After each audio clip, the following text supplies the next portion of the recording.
જોઈ અને હું આમ આદમી પાર્ટીમાં જોડાયો હતો। જે રાજુ કરપડા સિંહની જેમ ડણક કરી અને આખા ગુજરાતમાં ખેડૂતો માટે બોલતા હતા, લડતા હતા, અમે જેને હીરો માનતા હતા, એ સિંહને આજે ભારતીય જનતા પાર્ટીએ ખોટા કેસોમાં અને એમના જે જૂના કેસો હતા એની ધમકી આપી અને ભારતીય જનતા પાર્ટીમાં જોડવાનું નક્કી કર્યું છે।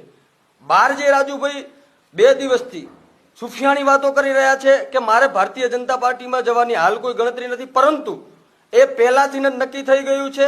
હર્ષભાઈ સંઘવી, અમિતભાઈ શાહ આવું એમના મુખેથી મારી જોડે સ્પષ્ટ, હું પાછળ ગાડીમાં બેઠો છું, રાજુભાઈ આગળ બેઠા છે, સ્પષ્ટ એમના મોઢેથી બોલી રહ્યા છે કે એમના દ્વારા બાંયધરી ધરી દેવામાં આવી છે। ત્યાંથી હર્ષભાઈને કહેવામાં આવ્યું છે આપણી ટીમની સમગ્ર જવાબદારી લીધેલી છે, આપણે સૌએ ત્યાં જવાનું છે અને થોડા સમય પછી જવાનું છે। આવા સંપૂર્ણ રેકોર્ડિંગ આપ સમક્ષ રજૂ કરવાના છે।